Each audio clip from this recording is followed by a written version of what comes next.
Rose Cottage Notions, and welcome to today's video. It's a little bit different format. We're going to be answering 21 questions about sewing. This is part of this summer's costume symposium called CoSy. There is a whole host of costumers on YouTube that are participating in this. It's building on the success of last year's COVID. This is my first time participating in this online forum. I have a very new YouTube channel, so I'm looking forward to this opportunity, learning from a lot of my peers who have been doing this a long time and also who may be new on their journey, like me. It's been a long time since I've been, new at anything. And I have the gray hair to prove it. Anyway, so let's just hop right in. The first question is, what is your favorite genre of costume? So you might as well ask me what my favorite color is, or my favorite food, or my favorite flower, because I couldn't pick one, because why would I want to pick a single favorite? There's so many to choose from. I mean, you have all of history, all of fantasy, all of the future to choose from, so why pick one? I just couldn't do that. There's some that I like more than others now, but that could change in the future. I started out in the SCA as a fringy pirate babe and transitioned to a 16th century Venetian. I've done 15th century Florentine, I've done Norse, I've done Persian. I don't really have a favorite. I mean, again, I couldn't choose one. The next question is, what got you into costuming? And the answer is I think I've always been into costuming. Even from a young age, I've just really enjoyed dressing up and being someone else. When you dress up in costume, you take on that persona, and so it's just a lot of fun to play make-believe. I think my love for sparkly clothing probably comes from the Cher show, the Sonny and Cher show in the 70s with those costumes that Bob Mackie made. Oh my Lord, those were amazing, and it's just, I wanted to dress in that all of the time. I think my school teachers didn't really approve when I was in 2nd or 3rd grade, but I've never really been one for the rules. I was a baton twirler, so we had a lot of fancy costumes that I just had a lot of fun wearing. There were lots of sparklies and sequins and velvet and just all kinds of gewgaws that we just loved to wear. And I think that, between, falling in love with Bob Mackie's designs and having the fun of wearing the costumes when I was baton twirling, and just the fantasy of those costumes was a lot of fun. It just really cemented in me that love of dressing up. Next question is, what is your dream event or photo opportunity? Oh, pick any period of history and a period appropriate costume and put me in that place with the appropriate weather and atmosphere, and I would be happy. If I had to pick something not in history, if I wanted to do like a forest witch or something more fantasy, we have the Cascade Mountains with streams with moss-covered rocks that'll make a great backdrop. So there's just a lot of places that I would really like to do it. Dressing up and going to an event at Versailles, yeah, I think that would probably be a pinnacle. Or maybe going to Bath and Regency, walking in the Parthenon in Roman clothing. It's just, there's so much to choose from that it's really hard to choose. Yeah, I know it's a cop-out, but it's kind of also reality. The next question is, what are your favorite materials and what do you like to work with? I like to work with natural fibers. I try to be sustainable in my practices as much as possible, and so that means not using a lot of man-made fibers. I love natural fibers. I love the way they feel, the way they behave, and I don't want to be buying plastics. I don't like wearing plastics. I don't want my costumes to, sit in a landfill for 1,000 years, or contribute to microplastics in the atmosphere or the oceans. So it's natural fibers. If I do use man-made fibers, they're generally sourced from like thrift stores or secondhand shops or places like that, so that I'm not buying new. So the next question is, who do you look up to? Who taught you to sew? Well, my mom is the one that got me started in sewing back when I was very young.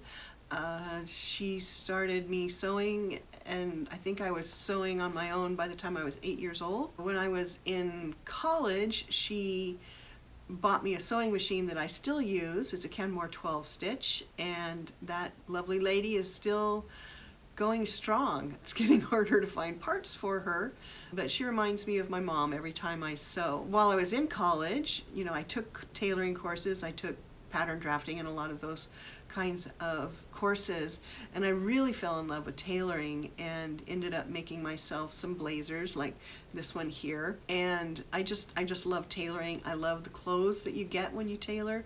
I love the fit. I love the way they wear and move.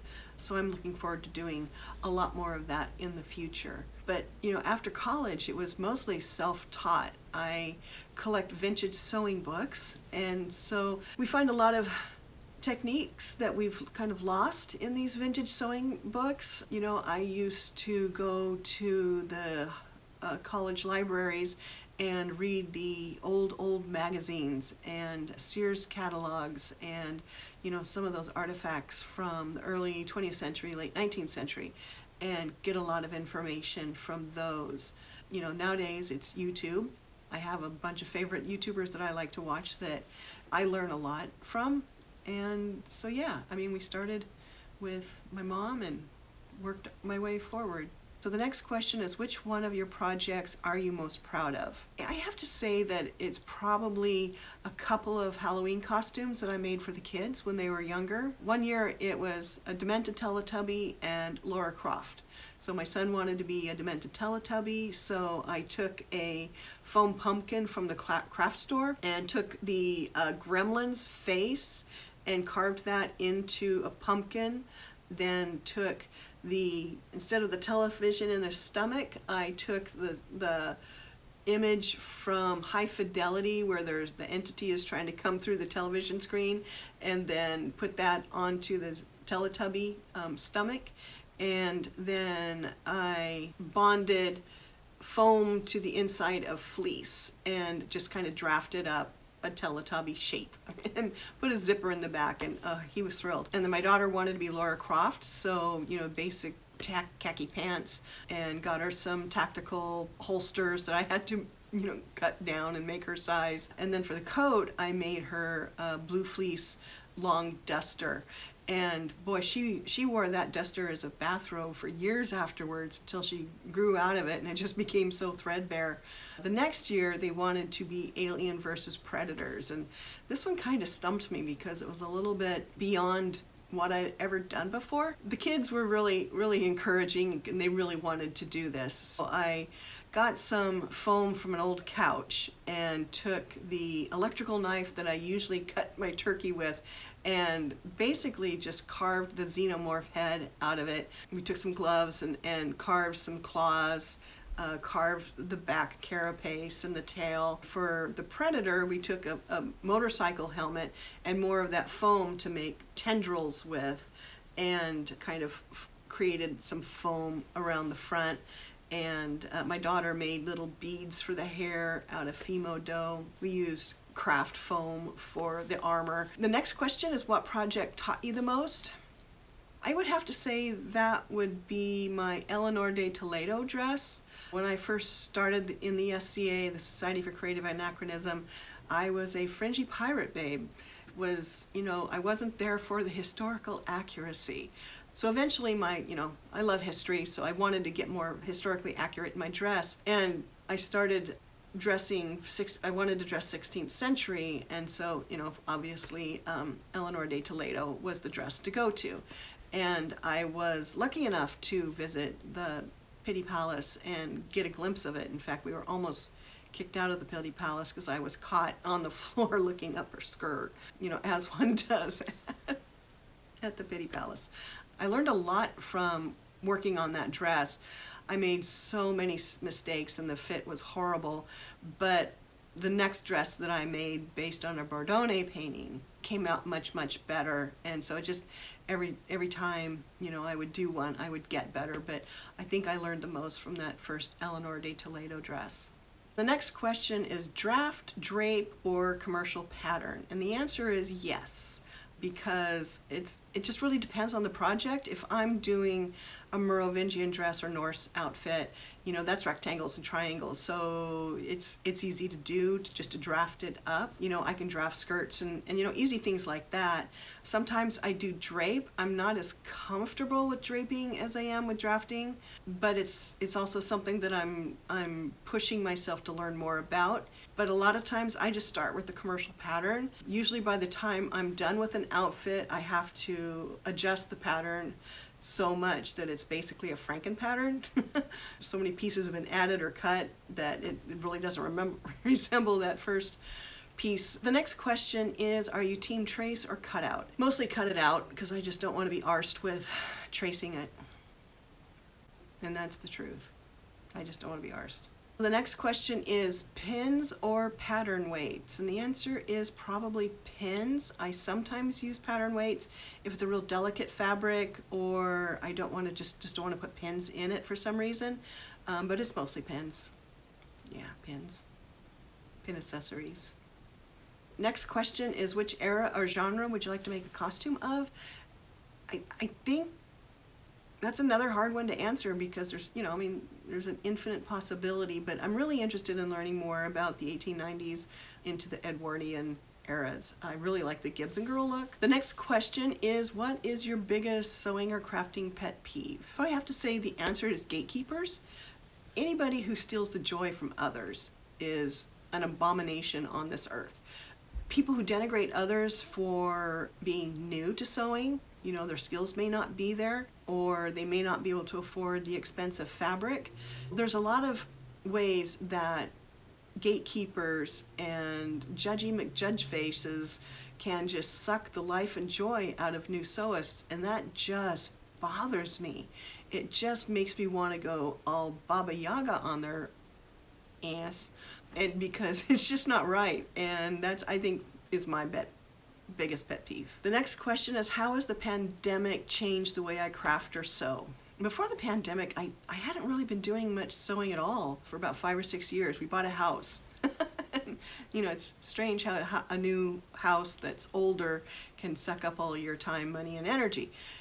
But I just really haven't had a lot of sewing going on. I would do projects as a royal tailor for some folks, friends of mine who were stepping up as prince and princess in the SCA. So I did some projects like that were tremendously fun and challenging. But for the most part, I just haven't sewn for myself for so long. Pandemic has really made us kind of sit up and reassess what's important. You know, what do we value? What things do we want to put energy to? And so I decided to start this channel as sort of an accountability partner, coming in to share videos on what I'm doing and what I'm learning, because I'm new to history bounding. I haven't done a lot of historical costuming outside of the SCA, so I do want to explore a lot of that in the years ahead. And so this YouTube channel is one of those ways. So the next question is, what is your most satisfying technique?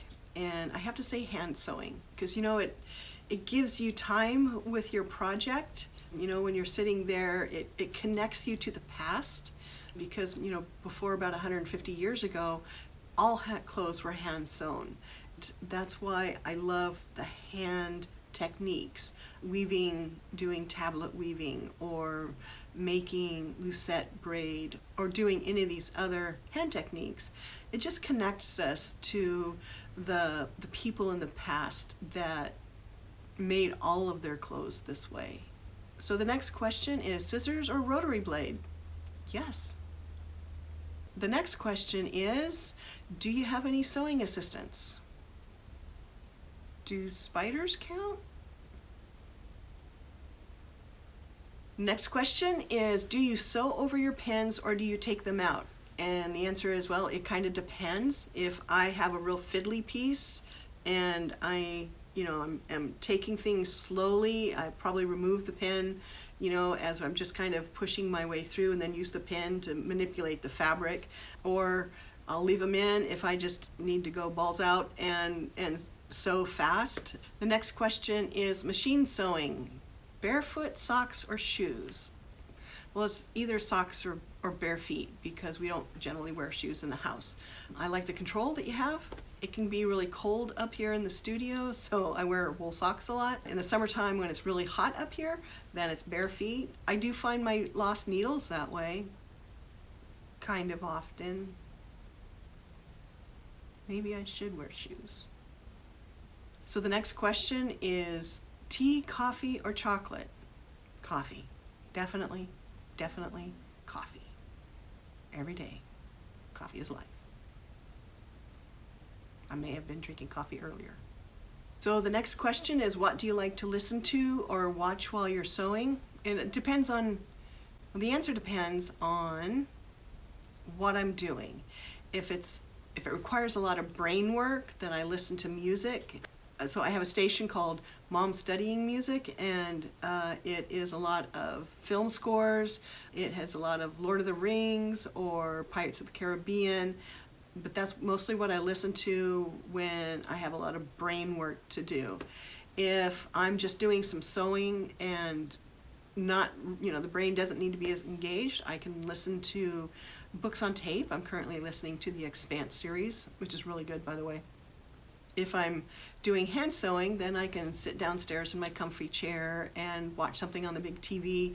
It's usually something that I've seen multiple times, so I don't have to pay a lot of really close attention to it. I like watching Lord of the Rings. I can probably recite every single word in that show, but for me, a lot of it is just the music. So that's what I do. If it's brain work, then it's music. If it's not brain work, it's books on tape. And if it's hand work, it's probably TV or watching something on my laptop or on my computer. So I'm answering a bonus question. I've already answered 21 questions.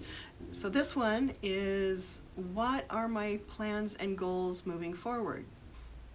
So my goals moving forward are to really learn more about historical garments post-medieval era.